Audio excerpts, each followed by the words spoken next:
Hello friends, வணக்கம் and welcome back to Critics Mode. இன்னைக்கு நம்ம எந்த மூவியோட ரிவ்யூ பார்க்க போறோம்னு கேட்டீங்கன்னா வணங்கான் 2025ல தமிழ்ல நம்ம பாலா டைரக்ட் பண்ணிருக்கக்கூடிய ஒரு rural action drama movie. Arun Vijay தான் லீடர்ல எடுத்து நடிச்சிருக்காரு. அது மட்டும் இல்லாம சமுத்திரக்கனி, மிஸ்கின் எல்லாருமே எக்ஸ்டெண்டட் கேமியோ ரோல்ல செமையான ஒரு பெர்ஃபார்மன்ஸ் கொடுக்க ட்ரை பண்ணிருக்காங்க. பாலா அவரோட 100% கொடுத்திருக்காரான்னு கேட்டீங்கன்னா அவரே இல்லன்னு பிரஸ் மீட்ல சத்தியம் பண்ணி சொல்லியிருக்காரு. 50% தான் படம் ஒர்க் அவுட் ஆயிருக்கு. இன்டர்வலுக்கு அப்புறமேட்டு தான் படத்தோட மெயின் ஸ்டோரி பிளாட்டே ஸ்டார்ட் ஆயிருக்கு. கிளைமேக்ஸ்ல ஒரு நெகட்டிவ் எண்டிங் கொடுத்து உங்களை ஷாக்கிங்கா துக்கத்துல வாயடிச்சு போக வைக்கணும்னு சொல்லி ஒரு சம்பவத்தை பண்ணியிருக்காரு. அதுமே படத்துல ஒர்க் அவுட் ஆகல.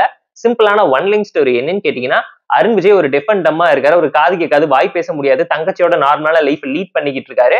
ஊருக்குள்ள தப்பு நடந்தா தட்டி கேட்பாரு. வாய் பேசுறதுக்கு முன்னாடியே கை பேசிங்கிற லெவலுக்கு பயங்கர தைரியமான ஒரு ஆளா இருக்காரு. இதனால ஊர்ல நிறைய பிரச்சனை வரதை தெரிஞ்சுக்கிட்டு ஊர்ல இருக்கக்கூடிய ஃபாதர் பாத்தீங்கன்னா ஒரு ஆசிரமத்துல ஹீரோக்கு வாட்ச்மேன் வேலை வாங்கி தராரு.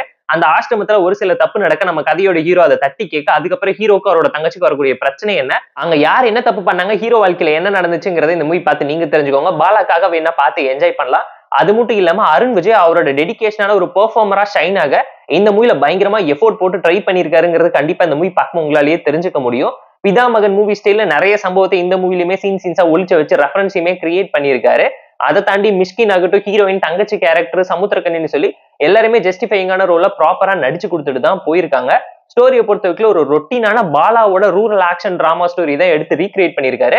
பட் அவரோட பழைய படத்தை கம்பேர் பண்ணி பாக்குற அளவுக்கு ரொம்ப ரூரலாவும் ப்ரூட்டலாவும் இல்லாம தான் இதை போர்ட்ரேட் பண்ண ட்ரை பண்ணியிருக்காரு. பட் யூஏ தான் கொடுத்திருந்தாலும் ஏ சர்டிஃபிகேட் தான், ஃபேமிலியோட பார்க்க மஸ்ட் வாட்ச் கிடையாதுன்னு சொல்ற அளவுக்கு வயலன்ஸையும் இந்த படத்துல திணிச்சு வச்சிருக்காரு. அவரோட ஒஸ்டும் கிடையாது, பெஸ்டும் கிடையாதுங்கிற லெவலுக்கு தான் ஒரு படத்தை ரொம்ப மிட் ரேஞ்சா காமா சட்டில் ஆடியன்ஸ் கிட்ட ஒரு டெஸ்ட் ஸ்டைல் பார்க்கலாம்னு சொல்லி இறக்கி விட்டுருக்காரு. ஸ்கிரீனோட ஃபர்ஸ்ட் ஹாஃப் ஃபோட்டேஜஸால மட்டுமே நிறைச்சு மாண்டேஜஸ் சாங்ஸ் கொடுத்து உங்களை இம்ப்ரெஸ் பண்ண ட்ரை பண்ணியிருந்தாலும் கதையோட ஆரிஜின் ஸ்டோரிஸோட கேரக்டர்ஸ்க்காகவே 1.25 மணி நேரத்தை படத்தை எடுத்து டைம் வேஸ்ட் பண்ணிட்டாரு. இன்ட்ரோலுக்கு 10 நிமிஷத்துக்கு முன்னாடி தான் மெயின் ஸ்டோரி பிளாட்டே ஸ்டார்ட் ஆகி இன்டர்வல்ல ஒரு ஹை பாயிண்ட்டை தொட்டு தேர்ட் ஆக்ட் ஸ்ட்ரக்சர் மூலியமா கிளைமேக்ஸ்ல ஒரு ஹார்ட் ஹிட்டிங் எமோஷனல் டிராமாவை கிரியேட் பண்ணி ஹீரோக்கு அந்த டிராஜடினால நம்ம எவ்வளவு கஷ்டப்படுறோம் ஃபீல் பண்றோங்கிறத எல்லாத்தையும் யோசிக்க வச்சாலும் ஹீரோ மேல சிம்பத்தி எமோஷனே கிரியேட் ஆகாத லெவலுக்கு தான் ஒரு கேரக்டரைசேஷனை போர்ட்ரேட் பண்ணி வச்சிருக்காரு. வீக்கான ரைட்டிங்னால பயங்கரமா படம் பல இடத்துல அடி வாங்கியிருக்கு. பேக்ரவுண்ட் ஸ்கோரிங், சினிமா ரெஃபரன்ஸ் சொல்லி எல்லாத்தையுமே பார்த்து ப்ராப்பரா தான் எஃபெக்டிவா பண்ணிருக்காரு. பட் எல்லாமே மூவில நீட்டா சட்டிலா ஓகேஷனா டோன்ல சிம்பிளா தான் இருந்துச்சு.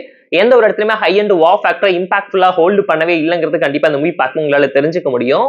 ஆக்ஷன் சீக்வன்ஸ் மூவில நீட்டா தான் இருந்துச்சு. எமோஷன்ஸ் பெருசா ஒர்க் அவுட் ஆகாம போயிடுச்சு. பாலா மாதிரியான ஒரு டைரக்டர் கிளைமேக்ஸ்ல ஒரு டிராஜடி கிரியேட் பண்ணி ஒரு பாயிண்ட்லெஸ்ஸான மீனிங்கையும் மெசேஜையும் கொடுப்பாருன்னு யாருமே எக்ஸ்பெக்ட் பண்ணிருக்க மாட்டாங்க. துக்கம் வாயடிக்கணுங்கிறதுக்காகவே ஒரு கதை பண்ணி கிளைமேக்ஸ்ல ட்விஸ்ட் கொடுத்த ஃபீல்ல one of the top most director பயங்கரமா ஸ்ட்ரகிள் பண்றாருங்கிறது இந்த மூவியோட கிளைமேக்ஸ் பார்க்கும்போது உங்களாலேயே தெரிஞ்சுக்க முடியுங்க. யூனிக்னஸோட உச்சத்துல இருந்த ஒருத்தர் பல படம் பண்ணதுனால அந்த படத்தோட ரெஃபரன்ஸ்ல இந்த படத்தையும் திரும்ப ரீக்ரியேட் பண்ணதுனால எதுவுமே புதுசா தெரியல. அவருக்கான டெம்ப்ளேட்டட் ஃபார்முலாவை தான் திரும்ப இங்க யூஸ் பண்ணிருக்காரு. எதுவுமே புதுசா இல்லங்கிறது இந்த மூவி பார்க்கும்போது நீங்களே தெரிஞ்சுப்பீங்க. பாலாவோட ஃபேன்ஸா இருந்து அருண் விஜயோட பெர்ஃபார்மன்ஸ் பார்க்கணும்னு ஆசைப்பட்டீங்கன்னா வேண்டாம், ஒன் டைம் வாட்சபிளான ஒரு மூவின்னு தான் நான் உங்களுக்கு சஜஸ்ட் பண்றேன். சைலன்ஸ் ஓவர்லோடா இருக்கனால ஃபேமிலியோட பார்க்கலாமாங்கிறத நீங்களே டிசைட் பண்ணிக்கோங்க. இந்த வணங்கான் மூவிக்கு நம்ம தரக்கூடிய ரேட்டிங் எவ்வளவுன்னு கேட்டீங்கன்னா 6.2 out of 10. இந்த வீடியோ பிடிச்சா லைக் பண்ணுங்க, ஷேர் பண்ணி சப்ஸ்கிரைப் பண்ணி சப்போர்ட் பண்ணுங்க. இந்த வீடியோ பிடிக்கலாம் மறக்காம டிஸ்லைக் வச்சு கமெண்ட் பண்ணுங்க. நம்ம டெலிகிராம் சேனல் லிங்க் டிஸ்கிரிப்ஷன்ல இருக்கு, ஜாயின் பண்ணிக்கோங்க. டெய்லி அப்டேட்ஸ் உங்களுக்கு அந்த tata bye, see you and love you all.